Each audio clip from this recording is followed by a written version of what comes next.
I'm listening. If it's a one tail, it would have to be exactly that value, right? Because it wouldn't be in between. Well, what do you mean? So say if we have two tails in between those two values. Right, yeah, but it could be in between that value and zero. Oh, and Inside, that's what it means by inside. He's asking about a one tail. For example, I know we already started the video, but let's just talk about this one tail. In this case, this was a one tail, and our test statistic came out to negative 2.5. When we calculated the critical value, we got 1.711. We added the negative, only because we knew that it was a negative test statistic, so we wanted to compare a negative to a negative. And if you look at a number line, negative 2.5 is smaller, less than, to the left of on a number line, than negative 1.711. That's the only reason why we're just comparing one number, because it's a one tail. But you know, it's still outside of it because it's not between negative 1.711 and 0. That would be inside, so 0 would be the other number. All right, but let's move on to proportions. I do want to say, I think you're going to find this very easy today, to the point to where you could probably even do your homework tonight. Oh, wait, talking about homework. Let's look at it. Here's this week instructions. The homework's right there. When's it due? It's due October 15th. You know what's nice about week 7's homework assignment? There is a quiz. It's never due. You get another break after the quiz. That'd be like that weekend when you hand in your quiz and you leave on that Thursday, your weekend's off. There's no homework, nothing. You just focus on other classes. Here's the PowerPoint slides, not that many slides this week. Here's the textbook pages. A bunch of PowerPoints are posted. And what I really want to highlight, before I go to proportions, I noticed that this spreadsheet wasn't, let me see if I made it bigger here, wasn't posted last week. And it was in week 6's folder for some reason. But remember I had this up on the board? T.distrt, which would be one you could use if it's a one tail to find the critical value, or I mean the p-value, excuse me. T.dist.2t would be one you would use it as two tail, but I pretty much was leaning on everybody using T.dist, and then you add a third number if you use that one. Let's look at what that third number is. It's either a 1 or a 2, telling it how many tails it is. Whoops, is that it? No, that's 2 tail. There it is. Right there. And in this case, it's a 1 on the end, meaning it's a one tail in this case. I have this, where do I have this at? Right, is this it right here? I just put it up here. Here's where you're gonna put your positive test statistic, your degrees of freedom next, and either 1 or 2 tail. And that's that. But you can use either the other two if you want to. If you learn those in other classes, you can use those, I'll take them. That's fine. I just find this one to be easier, just putting a 1 or a 2 on the end. So I posted this for reference, so you have that for the quiz. Now, I know there's something else I want to do. All right, the homework. Here's the homework. The homework has these 4 steps at the top that you do for each of the 3 problems in the homework. 1, set up the null and alternative hypothesis, just like this. Null, mean, blah, blah, blah. Either it's going to be equal, it's going to be less than equal, greater than equal, and then some number. Alternative mean, this is either going to be not equal to, or less than, or greater than, and some number.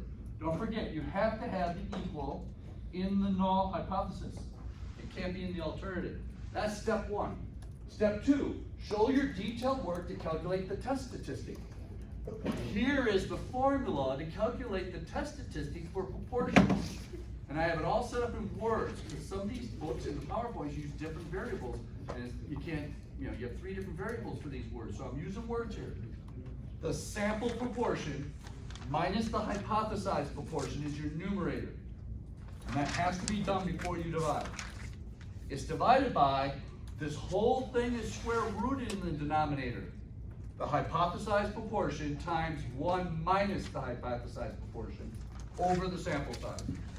Then you square root it, then divide it in the numerator. There's the order of operations. Let me repeat that, because you've got to go in this order. Hypothesized proportion times 1 minus the hypothesized proportion, divided by the sample size, square root that result, divided in the numerator, which these two being subtracted. Notice the hypothesized proportion is in 3 spots in this formula. The number one mistake I see on a quiz is somebody accidentally using the sample proportion down here in the denominator instead of the hypothesized. That's the number one mistake I usually see. This is to get your test statistic for a proportion. Now, I want to refresh your memory. From week 3, this was very much like what we were doing for week 3, which is right here, when we were going to do confidence intervals. The sample mean, plus and minus, the critical z, times the square root of this whole thing, the sample proportion, times 1 minus the sample proportion, over the sample size. Very similar formula. Denominator is the same thing. It's part of the confidence interval.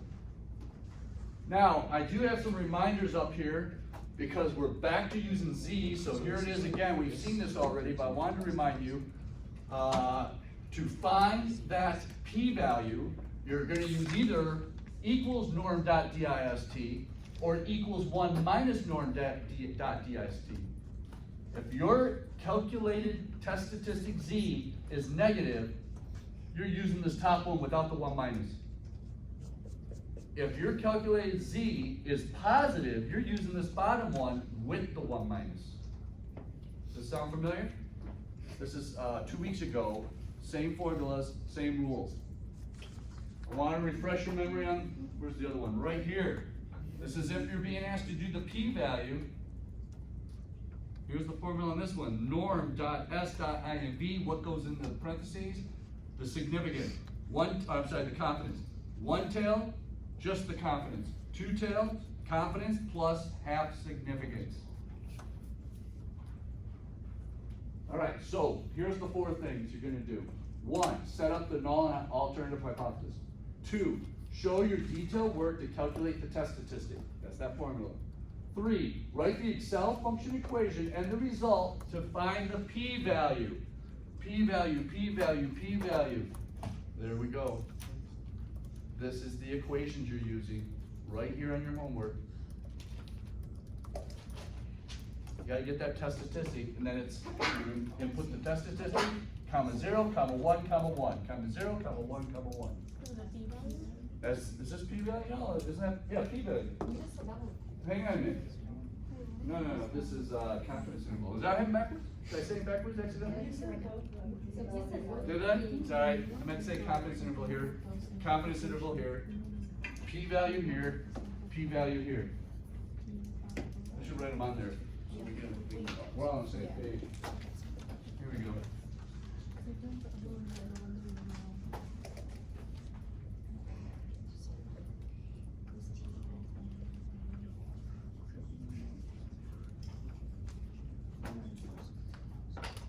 Okay, thank you. The last step is, at 5% significance, all 3 of these problems, at 5% significance, can you reject the null hypothesis? By the way, these problems are not in your book. You gotta get them off the homework. Here's the 3 problems real quick. You're doing all 4 steps, make all 4 of these clear. Give the hypothesis, both the hypothesis, calculate your test statistic, find your p-value using your p-value formula, then compare the 2 and tell me whether you reject or not reject. Also, in big capital letters here, use at least 4 digits to the right of the decimal before rounding for this on proportions. Let me just say, for proportions, that's kind of the rule. Because the first 2 digits in many of these answers are 2 zeros. So you're gonna have 0.00, I'm just looking for 2 more numbers. 0.00 something something. So you have number 1, number 2, number 3. And they're all proportions. For example, number 1 says, in order to test the population proportions different from 0.38, you draw a random sample of 100 observations and obtain a sample proportion of 0.43. My question for you is this a 1 tail or a 2 tail? 2 tail. Because? It doesn't say greater than or less. It doesn't say greater than or less than, it says differ. It says differ. Very good. I'm not going to do your homework. I just wanted to make sure you're on top of things. There you go. All 4 of those steps for all 3 of them. First step to the first one, detecting whether it's one tail or two tail, and writing out that hypothesis. You gotta remember which number to use for the hypothesis. Are we using 0.38 or 0.43? You gotta think about that a little bit too. Only one of those numbers are in the hypothesis, not both. Everybody understand the 3 problems for your homework, what to do. And by the way, they're all p-value, but we are learning, p-value, and we're learning critical value, and we're learning confidence interval for proportion, just like we did for t, just like we did 2 weeks ago for z. Those two are critical values? Say that one more time. Those two are critical values? These are critical values. Yeah, I misspoke earlier. These are both critical value ones. Oh, wait. Wait, did I say it differently again? Is that confidence interval? This is confidence interval right here. No, you said it. That's confidence interval here. I'm gonna write them on here, you guys. By the time you look up and I'm talking, I'm on to the next thing. Critical value. I think so. All right, there. You want me to put on more past T though, this was the last one. The reason I got this up here is you need to remember these rules. These are the key to what numbers go in the front here, these little rules. Dropping off, making this first number positive is another key. Knowing whether you use the 1 minus or not the 1 minus is another key. This is what's making this next quiz the most difficult. That's not for proportion. What are we talking about? The T, that's not for proportion, right? That's not for proportion, no. No, I just want to remind you of the rules. This is critical value, but this is if you have the sample standard deviation. Don't forget, that's one thing about proportions, there's no standard deviation. Is that formula right there, T this, is that for proportion as well? No, this is Right for behind critical you. value for if you have the sample standard deviation. No, the one right behind you, T this? This? Yeah. This? The one right in the bottom. Yep. This is p-value for t though, when you have it for last week's. Okay. Wait, Professor. But I want to remind you of the rule. Professor? You said we learned confidence interval for Z? Confidence interval for z. For Yep. hypothesis? For testing, for hypothesis testing. We didn't learn that. It was on the next lecture right after that. I had it right here and I even put small letters, only when it's two tail, small letters right here. Anybody remember that? Yeah, we learned it for T. Well, we're gonna learn it for Z today. It's gonna be the same thing, but I'll teach it again. I have some empty space on Thursday's lecture. I'll fill it in with that. Okay. Is there a difference between T disc and T dot disc? There is a difference between T, everybody hear that? He's asking there's a difference between T disc and T dot. One of them, there is a difference, and I think that may be the one. Hang on a minute, I gotta find it. What week was that from? It was T dot, say it again. T disc and T dot disc? Is this it right here? Because Does I'm this looking have at the T dot also? I'm looking at the Excel sheet you have. Here, right here. There's not a T dot disc. Let's test it then. Because I think you can leave it negative for T dot disc. You can leave it negative with the T dot disc? I think, I could be Well, wrong. let's try it. Let's try it. Here you go. So what he's saying is, in this case, we have T dot dis, or T dis, 2.1 is the test statistic, degrees of freedom are 20, and this is a two-tail. He's saying, if we make this a dot dis, so I'm going to go ahead and put the dot there, and if we make this a negative, now let me make sure I'm looking here, we're doing this right here, make this a negative, then this is gonna work. It worked. Let's see if it's the same answer with a positive. Oh, you're getting the opposite answer here. Well, let's get rid of the dot. Is this not the one that you have to get rid of the negative and I got confused? No, let's see. Yeah, that is it. So he's right. Put the dot in, you can use the negative.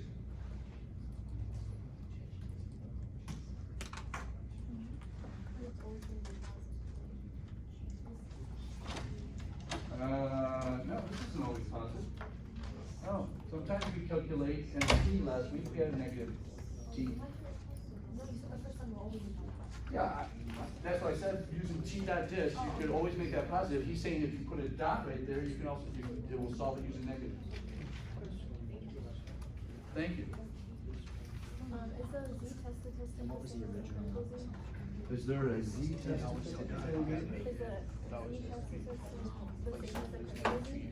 No, it's not.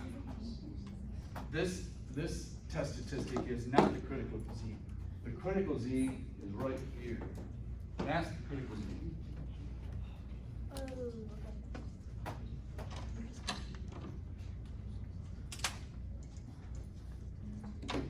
Matter of fact, the test statistic is not part of this confidence interval at all.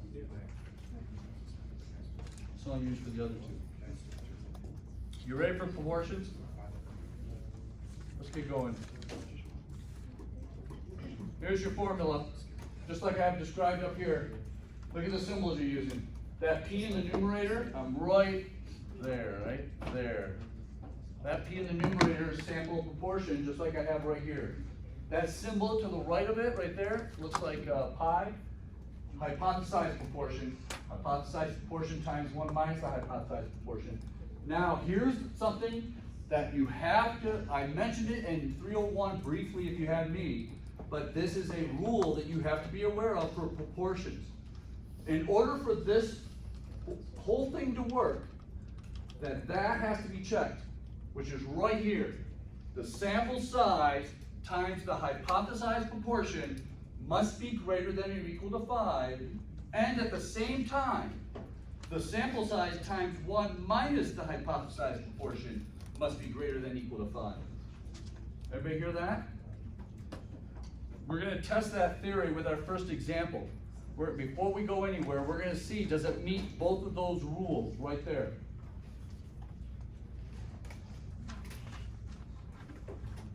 So in this case, a marketing company claims that it received 8% responses from its mailing. To test this claim, a random sample of 500 were surveyed and with 25 responses. There's your proportion right there, but what's your sample size? How many went out? Random sample of 500. There it is. What's our percentage? Our hypothesized percentage is the 8%. So we take 500 times 8%, 40. That's over the number 5. It passed test 1. Test 2. Take the sample size 500 times the opposite of 8%, 1 minus 8%, which is 92%. That equals 480. Also passes the test. As long as both of those are equal to or over 5, this will work. Now you've proven you can do this whole equation and come up whether to reject or not reject the null hypothesis. This is a great example, by the way, because I was with a company and a marketing firm was trying to get my company that I was working for to do advertising through these mailings that go out, and they were claiming 8% response. And I said, and they wanted to do like this huge area. We're talking, it was something like $400,000. So I said, let's just do one region for, it was like $5,000 or something. Let's just do this one region for $5,000 and see if your percentage of 8% is true, because you're saying it's going to average. So here are all these different areas. We'll call this a region, and they're different diversified areas. Let's send it out. I'll spend the 5,000, and if you come in at 8%, and did I say, is this a one-tail 8% above? Let's see, 8%. This ends up being a two-tail, but I said, if you come out with 8% or more, I'll spend all 50,000, whatever it takes. But if it's below 8%, I'm not spending any more money than the 5,000 you received. In this case, all we're trying to test is the response rate different than 8%? Is it different? So we take 25 divided by 500, and we get 5%, which, by the way, we're also using 5% significance, but that's a coincidence, nothing but a coincidence. 25 divided by 500 gets you 0.05. So that is like step 2 after defining the. After defining it, no, we're gonna calculate, you know what? I didn't put in the steps that you have to check these. I should have put that in the steps, shouldn't I? Oh, it's too late. I already posted it. Darn. This should be a question all on its own. Can you do hypothesis testing on this problem? Which means you have to check both of these. But, you know, it's part of the quiz for sure. You'll see the words where it's checking if you can even use hypothesis testing on this proportion. This is only for proportions that you have to pass these rules for this to work. The sample size just has to be large enough for this to happen. That's what the deal is. So 25 divided by 500. Now, before I show you the next slide, Let's pretend we're setting this up ourselves. You ready? I don't know what they did to this board, but it's working so much better now. All semester, right on here, it wasn't even feeling right, everything wasn't coming through, it's working so much better. I don't know if this is a new board, if they just ultra cleaned it. But the sample proportion is 25 divided by 500, which is gonna be 0.05. Minus the hypothesized proportion. They're claiming this advertising to get you 0.08. Maybe if I get a pen that works. 0.08, 0.05, right there. This equals negative 0.03, right? Over what numbers am I using in the numerator, this part of the denominator, the top part of the denominator? What am I using? 0.8, very good, 0.8. 0.08 times 1 minus 0.08 over the sample size, which is 500. Square root this whole thing. Let me repeat that. Do not just square root the 500 like this is t or z, like the non-proportion. You're square rooting the whole denominator for proportions. There's your setup. There's where most of the points are, just like last quiz. Most of the points are in your setup, that you read the problem correctly.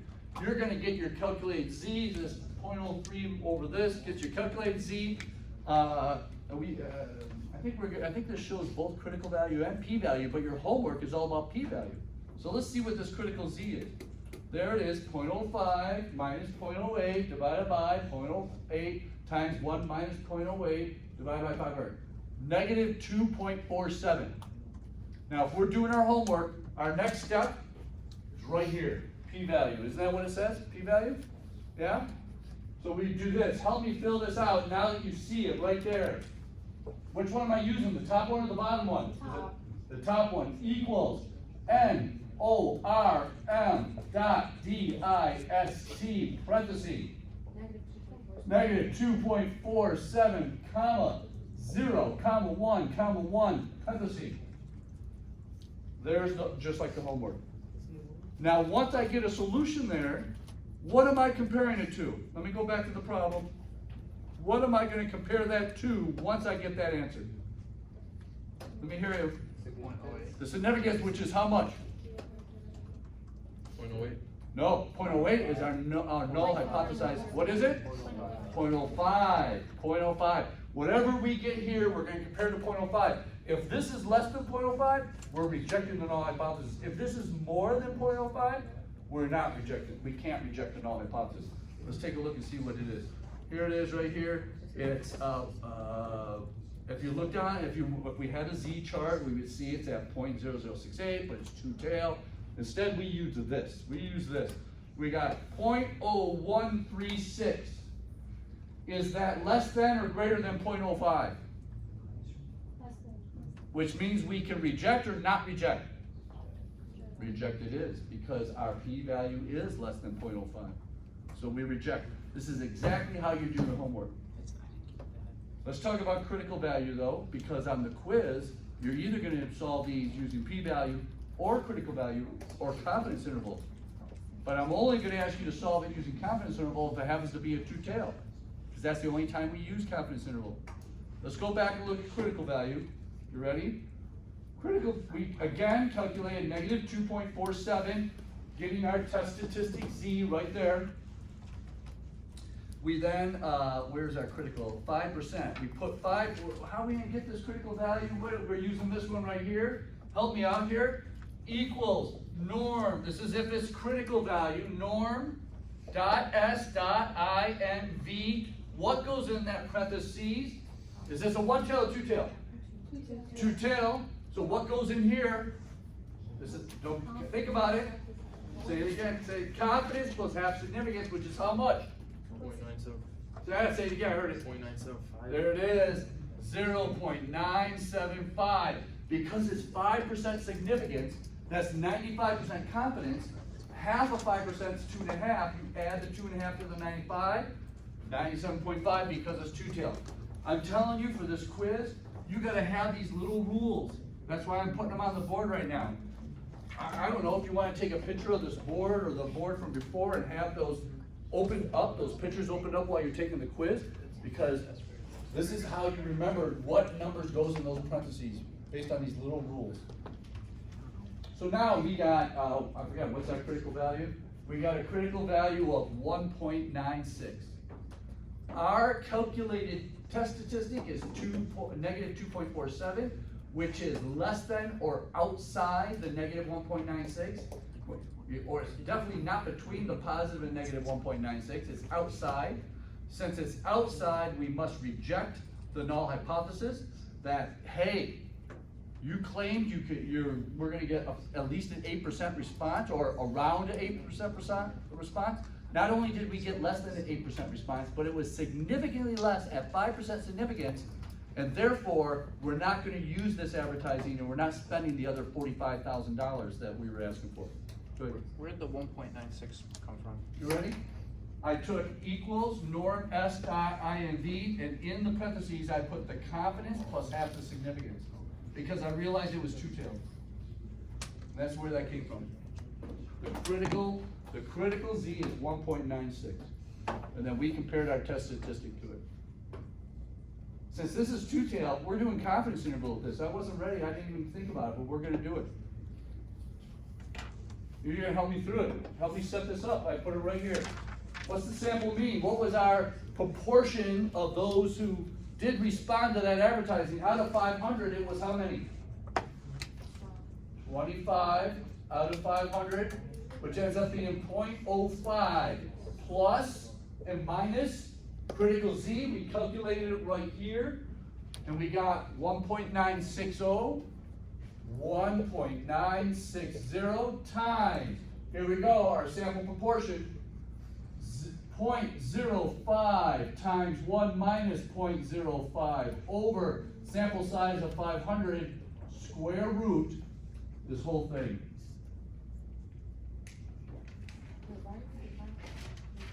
Where are we doing? Dividing this 500? No, the first part, 25 by 500. Oh, to get this, here's the thing, our sample proportion wasn't given to us, instead it was, now don't mix it up with the significance. Here's 5% significance, 25 out of 500 is where it's the sample size, right there. 25 responded out of 500 that we sent out. Was this a survey or what was it?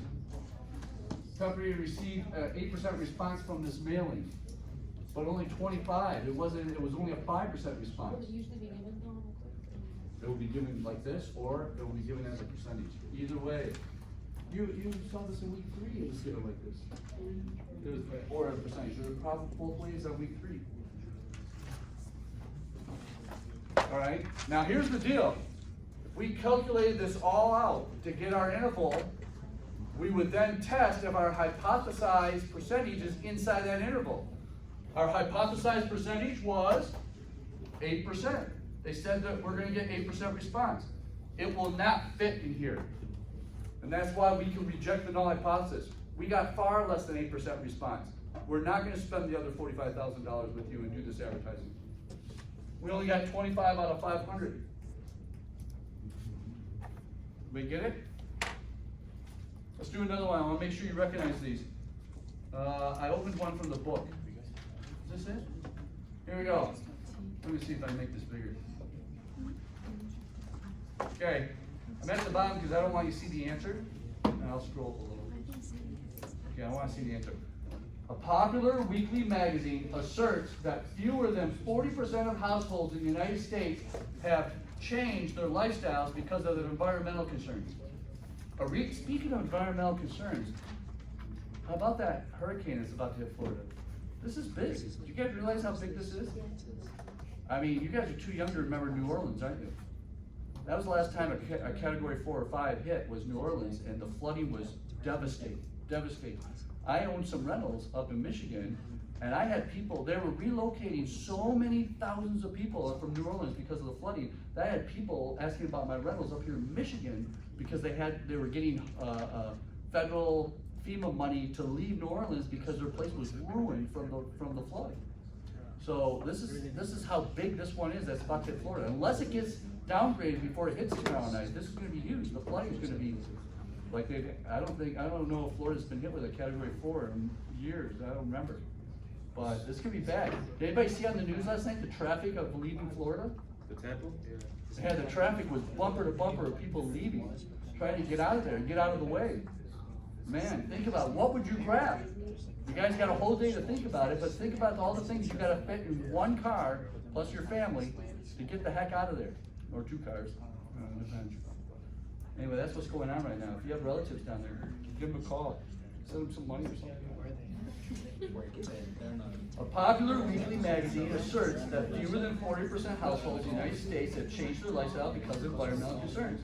Recent survey of 180 households finds that 67 households have made a lifestyle change due to the environmental concerns. Here we go.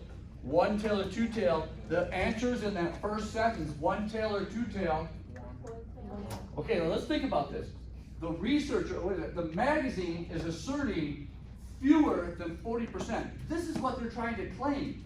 Fewer than 40%. That's what's jumping out at you right now is the alternative hypothesis. So I'm writing this one down because this is their claim. The mean is less than 0.40, or you can write 40%. Either way you want to write it's going to be right. There's the alternative. They're trying to prove that there's fewer than 40% households. Popular magazine asserts that there's fewer than 40% of the households. Now, what's the null hypothesis? What would be the opposite of this? Greater than equal to 0.40. There you go. Or 40%, however you want to write it. I just want to be consistent. Again, don't forget, these are never different numbers. They're always the same number, and hypothesis testing to a null. Always the same number. So now we got to figure out, here's an example where it's not giving you the sample percentage. You're going to have to calculate it, just like we talked about. So tell me the numbers to use. 180. 180 is our sample size. Let me look. 180, and well, how many out of 180? 67. There we go. The next step is to set up our test statistic, all right? First of all, someone's got to help me out because I don't have my calculator open. 67 divided by 180 equals 372. 0.372, I heard. 372. We're supposed to go 4 digits this week. Don't forget that.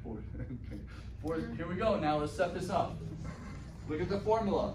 It's the sample proportion, 0.372 minus the hypothesized proportion, 0.40. I'm putting parentheses around that because you've got to do that before you divide. The denominator is going to be, am I too low? Yeah. Darn. I'm running out of board. I'm going off camera. I'll yell so loud though the camera will pick it up. What is it again? 372? 372. 372 minus 0.40. There it is. Divided by the hypothesized mean, or the hypothesized proportions in the denominator. 0.40 times 1 minus 0.40 over the sample size of, you said 180? 180, and square root this whole thing. There's the setup. This is a one tail. All right. Let me keep going now. If I were gonna say solve this using critical value approach, let me answer my own question here. Critical value approach, the next step would define the critical value. Right here. My question for you is, think of this problem, look at it carefully and tell me what number is in those parentheses to find our critical value. I gotta stare at it. It says C, use 5% significance. Here we go. Norm.S.IMV, 0.95. Why not 975? Because it's just a confidence. That's right, because this is a one tail. So confidence only, not confidence plus half significance, because it's a one tail. 0.95 is the opposite of 5% significance. We then get that critical value, we compare it to this calculated Z right here, and boom, we either reject or not reject. P-value. P-value right here. Oh, where's our, right here. Look at how I set this up and answer this question by looking this setup for our test statistic. This is our test statistic Z. My question is, look at it carefully, would we be using the top or the bottom p-value equation? The top. Haley, how'd you know that? Because there's the number before the 4 is less than 4. Because this 0.372 minus 0.40 is gonna be a negative numerator, which will make this a negative number, which means we're gonna use that top one, because you use that at z as negative.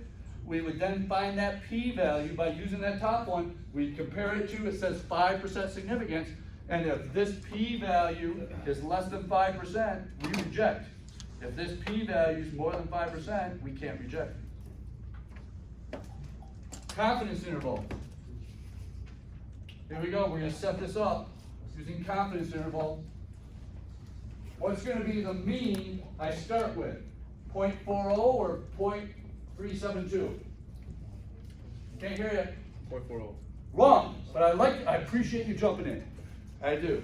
I'm not even gonna point out it's you. All right. The opposite, it's gotta be the sample mean. Let me put this word right here.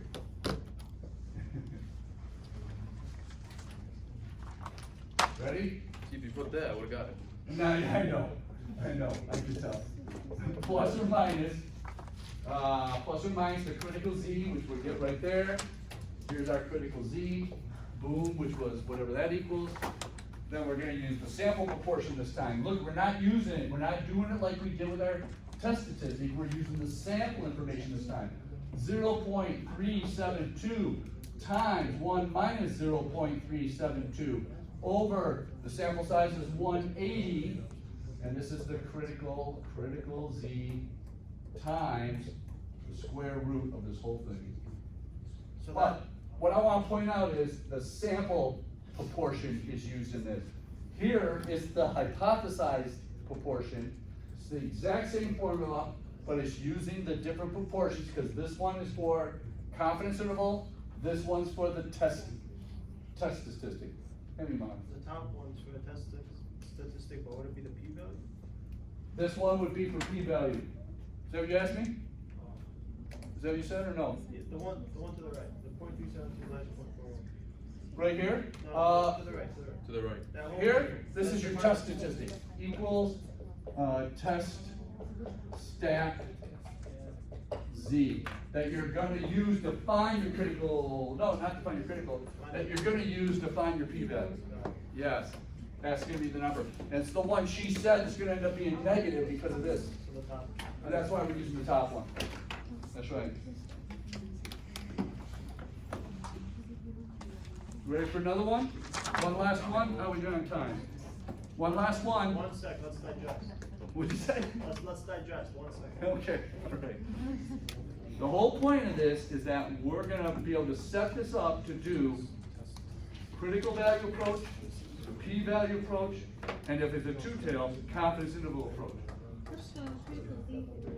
Right here, the critical z, this critical z right here, is gonna be whatever norm dot s dot INV 0.95 is, because we're only using 0.95 because it's a one-tail, and it was 5% significant. So whatever the equation is. Whatever that equation is that critical z that goes right there. So we have, that's step 1 for the confidence.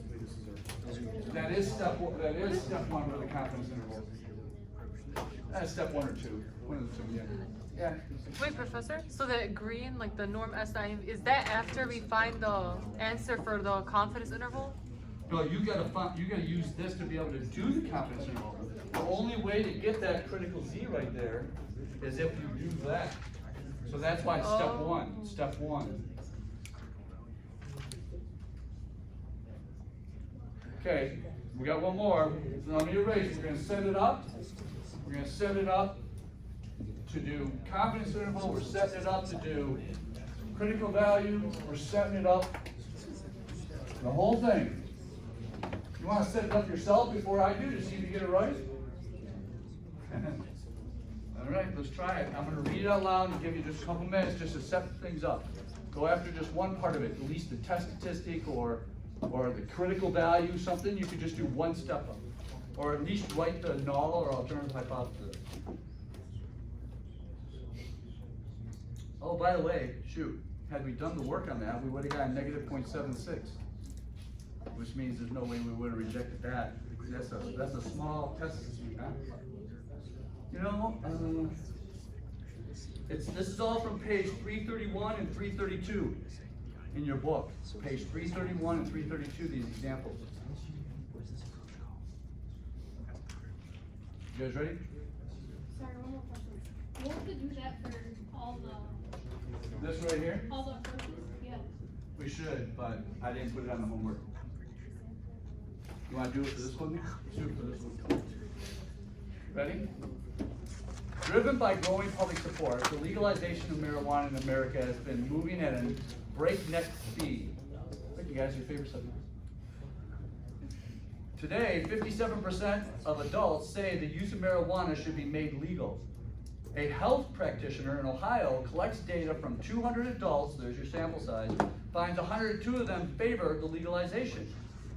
Let's get started. First of all, what is our hypothesized percentage? 57%.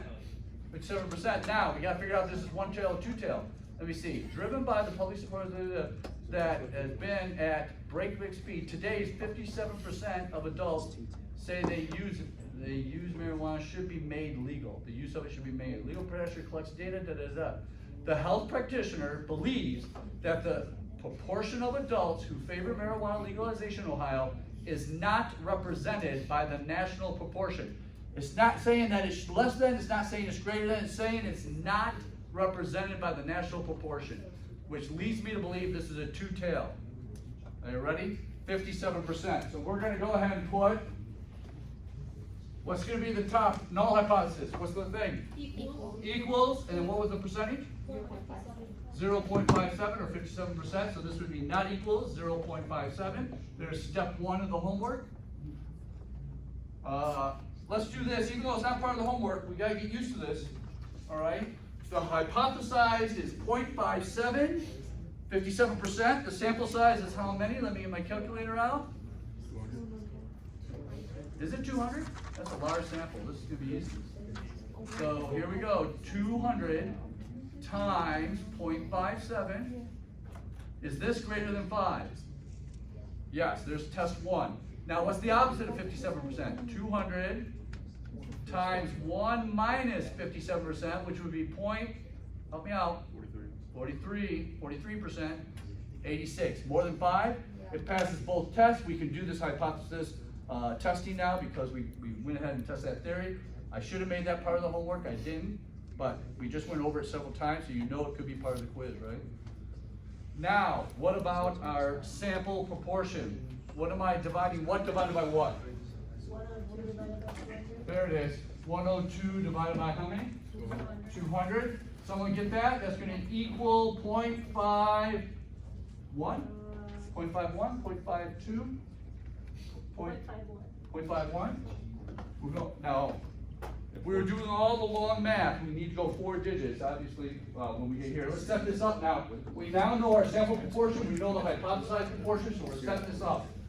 0.51 minus 0.57, parentheses, over 0.57 times 1 minus 0.57 over 200 square root, the whole thing. This is going to equal our test statistic Z. If we're doing p-value, now look at this test statistic Z real quick. Buzz, you with me? Look at this test statistic. Tell me, would we use the top or the bottom equation? Top, because this is going to be negative. 0.51 minus 0.57 is going to be a negative, so you know you're going to calculate a negative.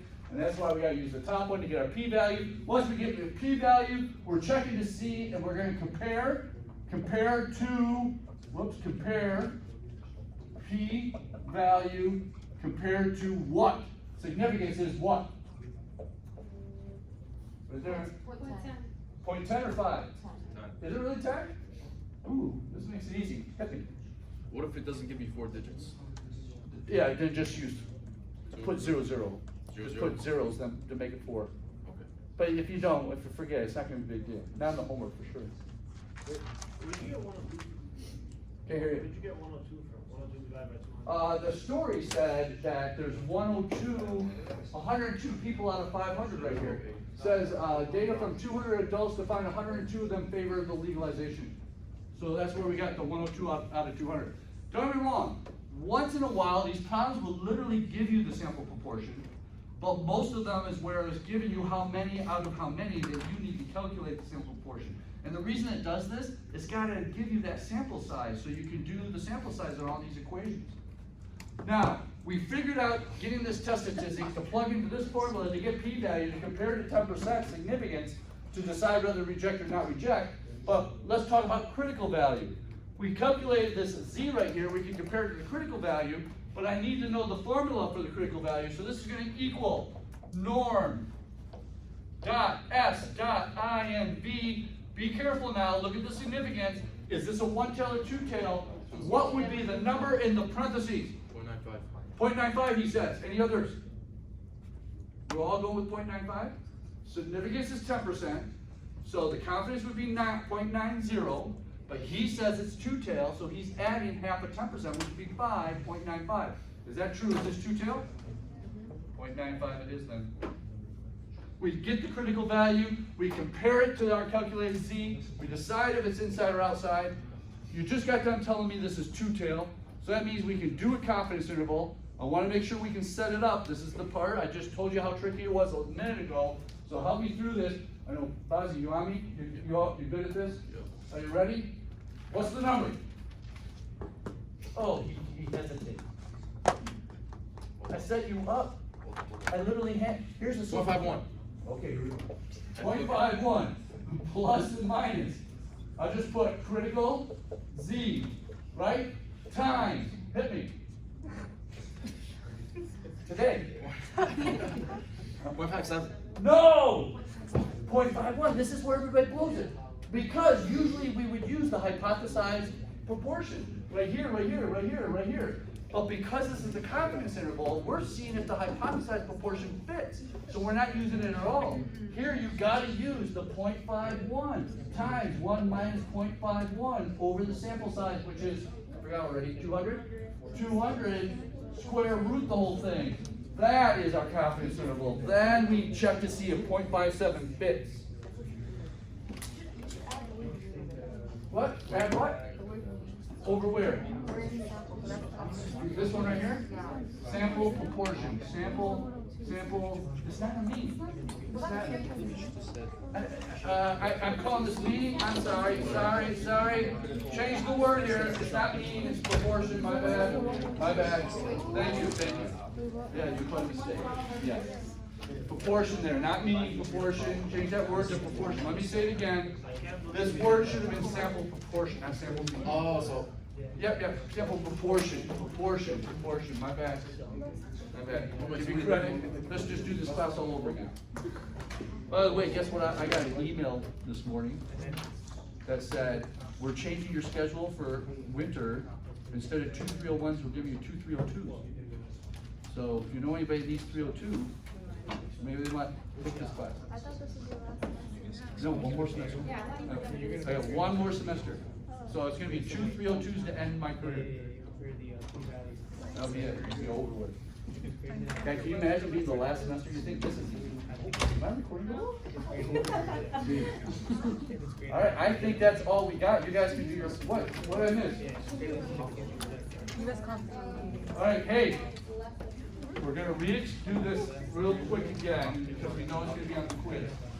This is all about taking that hypothesized proportion times the sample size, making sure it's greater than or equal to 5, and then taking that sample size times the opposite of the hypothesized proportion, 1 minus, and making sure it's greater than 5.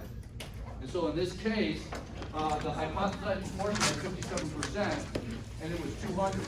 So 200 times 57% was greater than 5. 200 times the opposite of 57%, which is 43%, 1 minus 0.57, was also greater than 5. So that's where they came from. How's that?